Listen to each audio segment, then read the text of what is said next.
오늘 말씀 제목이 안식을 체험하라 라고 하는 말씀입니다. 여러분, 영원한 안식은 천국에 가서 느낄 수 있지만 이 땅에서도 하나님이 주시는 안식을 우리가 체험할 수 있습니다. 여러분, 오늘 예배를 통해서 안식을 어떻게 체험할 건가를 말씀을 통해 은혜 받기를 바랍니다. 사람은 누구나 욕구가 있습니다. 심리학자에 의하면 인간에게는 5가지 욕구가 있는데 가장 첫 번째 욕구가 생리적인 욕구라고 그랬습니다. 두 번째는 안전의 욕구라고 그랬습니다. 여기서 있는 목사도 욕구가 있습니다. 생리적으로 잘 먹고 잘 배출하고 그리고 안전하게 살다가 주님 부르시면 예하고 가고 싶은 욕구가 있습니다. 여러분도 공감하실 줄 압니다. 그러나 세상살이는 그렇게 만만치 않습니다. 세상에 살다 보면 우리가 두려운 것이 굉장히 많습니다. 그런데 오늘 우리가 읽지 않았습니다만 1절 말씀에 보면 그러므로 우리는 두려워할지니 그랬습니다. 뭘 두려워하라는 건가요? 너희 중에 혹시 안식에 들어가지 못할까 두려워하라 이렇게 말했습니다.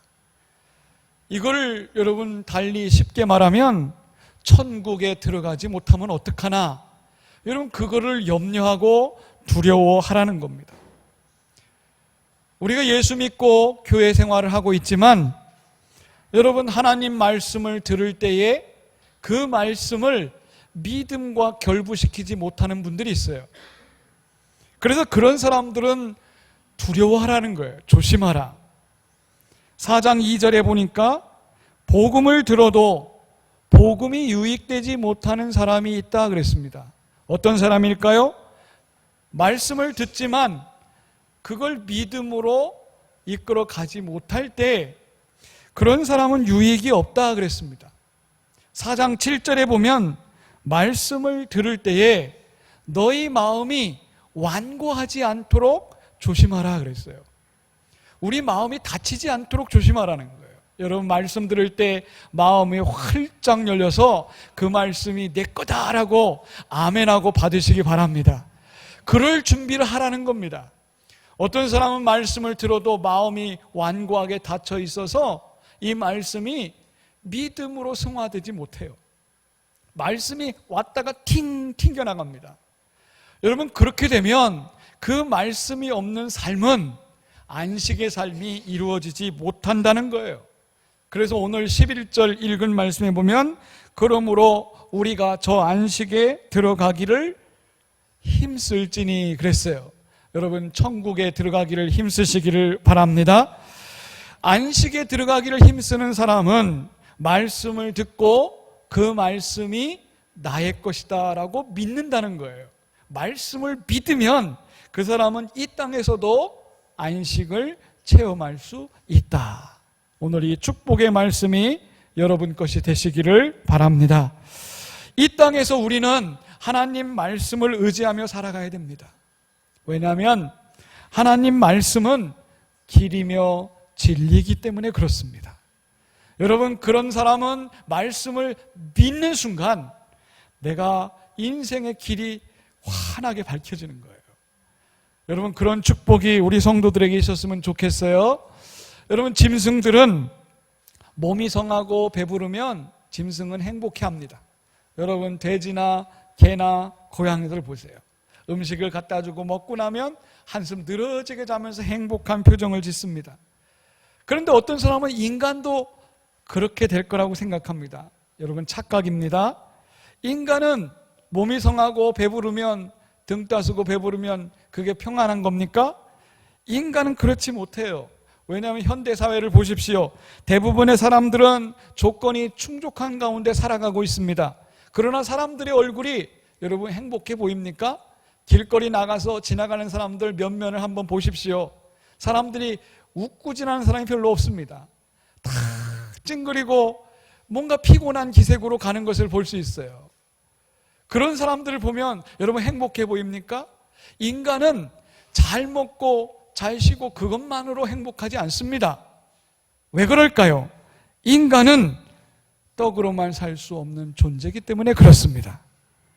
인간은 하나님의 입으로 나오는 말씀으로 살 때 진정 행복을 느낄 수가 있는 것입니다. 여러분, 하나님 말씀을 사모하시기 바랍니다. 현대인들이 얼마나 편리하게 살아갑니까? 그래서 사람들이 교회를 선택할 때도 교회가 잘 지어지고 편리한 곳을 선택하고 교회 프로그램이나 시스템이 잘 된 곳을 찾아간다고 합니다. 여러분 생각해 보십시오. 교회 프로그램이 잘 돼 있고 시스템이 잘 돼 있으면 그 사람이 그것으로 변화되고 구원받습니까?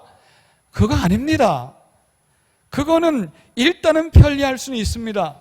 그러나 사람을 변화주지는 못합니다. 오늘날 교회가 경계해야 될 것이 무엇입니까? 말씀 없이 교회가 문화화되는 것입니다. 편리한 문화, 이익을 주는 문화, 또 프로그램이 잘 돼 있는 그런 문화, 사람들은 그걸 추구합니다. 그러나 과연 그것이 인간을 구원시킬 수 있을까요? 이런 현상의 해결책은 다른 게 없습니다. 말씀으로 새로워지는 것입니다. 내년도 우리 교회 표어가 말씀으로 새로워지는 교회입니다. 여러분, 우리 모두가 말씀으로 새로워지시기를 축복합니다. 왜냐하면 말씀은 하나님이 주신 것입니다. 하나님이 감동으로 주신 거예요. 그러므로 말씀대로 살아가려고 몸부림치면 우리의 생각도, 우리의 뜻도, 우리의 행동도 완전히 변화되는 것입니다. 하나님 말씀으로 여러분 축복된 삶이 되시기를 바랍니다. 복음에는요, 복음은 믿으면 믿을수록 하나님의 능력이 복음 속에서 나옵니다. 여러분, 하나님의 복음을 믿으십니까? 믿는 사람은 능력을 받게 돼 있어요. 며칠 전에 서울 영락교회 김은성 목사님의 이야기를 들었습니다. 목사님이 강단에서 설교를 마치고 내려오는데 한 성도가 막 따라 나오더래요. 그래서 목사님한테 뭐 이런 이딴만한 서류를 들고 오더니 목사님, 잠깐 드릴 말씀이 있습니다 그러더래요. 이 성도가 눈을 이렇게 보니까 고소장이라고 써있더래요. 고소장이라고. 이 서류 뭉치가 뭐냐면 예배 드리고 자기가 원통해하는 성도를 고소하려고 고소장을 써온 거예요. 그런데 목사님 말씀 듣다가 마음이 찔리고 감동이 돼서 목사님이 보는 앞에서 고소장을 찢은 거예요. 이제 용서하며 살겠습니다. 그러면서 사람들이 보는 것도 눈치채지도 않고 그냥 착 찢더래요. 아하, 하나님 말씀 듣고 사람이 변화될 수 있구나. 믿으십니까? 여러분, 말씀이 내 속에 들어와 나를 영적으로 살찌게 하면 그 사람의 영혼은 건강해지는 것입니다. 사도 바울을 생각해 보십시오. 사도 바울은 복음 전하다가 옥에 갇혔습니다. 옥중에서 4권의 성경을 썼습니다. 그 중에 빌립보서를 여러분 아십니까? 빌립보서의 주제는 기뻐하라, 주 안에서 기뻐하라, 항상 기뻐하라.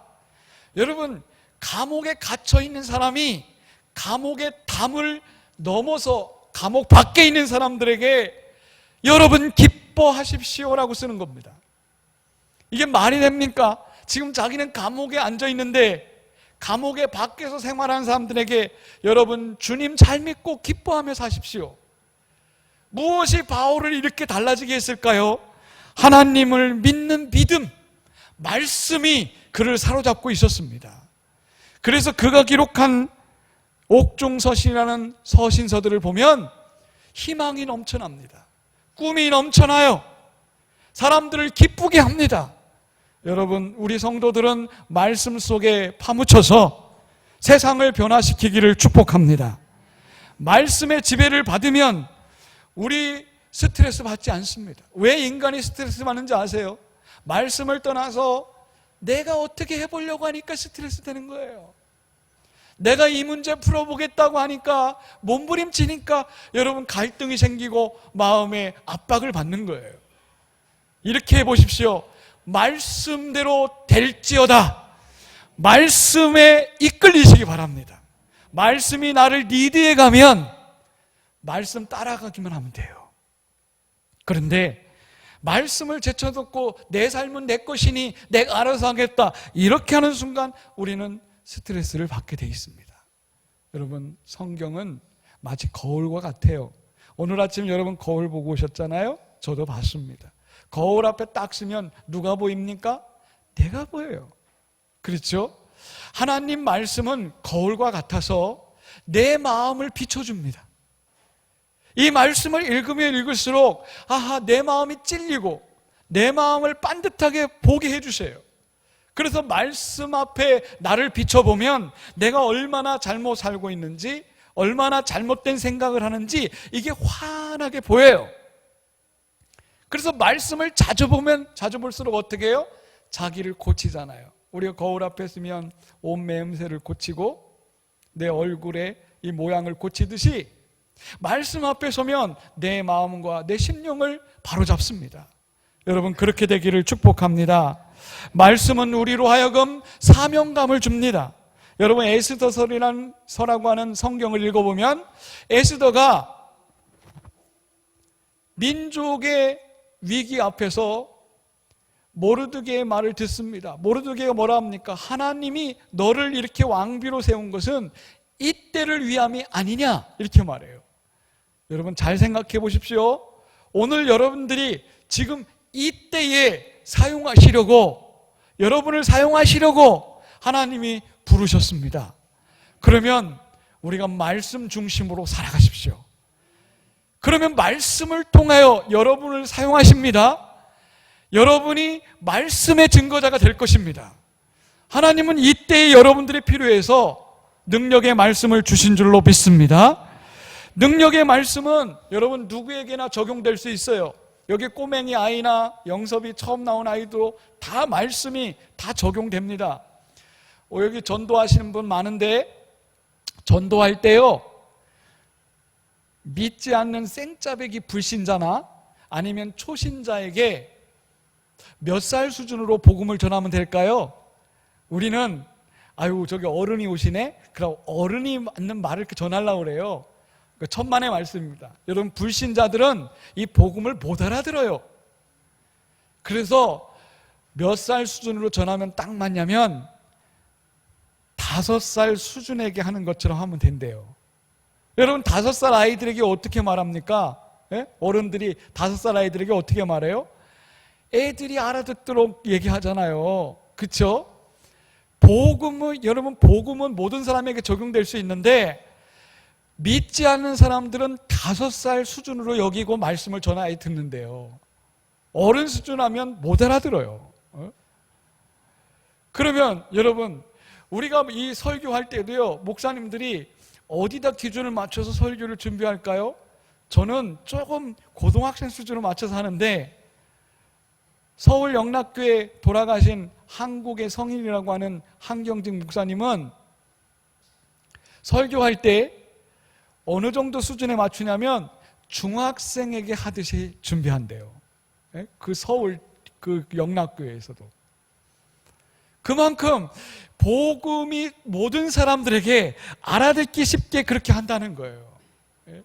그러면요, 복음은 누구에게나 들어가요. 사도 바울이요, 헬라인에게 가면 헬라인처럼, 그렇죠? 야만인에 가면 야만인처럼, 그렇죠? 가난한 사람에게 가면 가난한 사람처럼, 이렇게 그 사람들에 맞춰서 적당하게 복음을 전했어요. 그러면 여러분, 놀랍게도 그 수준에 맞게 사람들이 알아듣는 거예요. 제가 무슨 말씀을 드리냐면 복음은 누구에게나 다 들려줄 수 있다는 거예요. 여러분, 이 점을 명심하시고 여러분, 하나님 말씀을 널리 전하는 성탄절을 맞이하시기 바랍니다. 저희 어릴 때요, 저희 집에는요, 안방에 가장자리에 콩나물 시루가 항상 있었어요. 저도 어머니 따라서 이 콩나물에다 물을 이렇게 준 적이 있는데, 콩나물에다가 이렇게 물을 주면 물이 그냥 샥 빠져나가. 물이 머물질 않아요. 다 흘러나가. 그런데 어느 순간 콩나물을 보면 쩍쩍 커 있어요. 예? 물은 빠져나가지만 콩나물은 점점 자라 있는 거예요. 여러분, 말씀도 똑같아요. 말씀 지금 먹으면 아이고 이거 뭐 말씀 먹으나 마나 한 것 같은데, 자꾸 말씀을 먹다 보면 여러분 나도 모르게 커 있는 겁니다. 예? 말씀의 능력이 그런 거예요. 여러분, 영생의 말씀을 정성껏 사람들에게 먹여보세요. 예? 이웃들에게도 말씀을 자꾸 먹여보세요. 먹어보면 나도 모르는 순간 어느 순간에 그 말씀이 그 사람을 쭉 키워놓습니다. 할렐루야. 여러분, 말이라는 것은요 보이지 않지만 이 말은 능력을 갖고 있습니다. 하나님이 천지를 창조할 때 뭘 가지고 하셨어요? 말씀 가지고 했어요. 하나님 말 가지고 했어요. 말로 있으라 하니까 세상이 쫙쫙 펼쳐진 거예요. 여러분, 그러면 우리 말은 능력이 없을까요?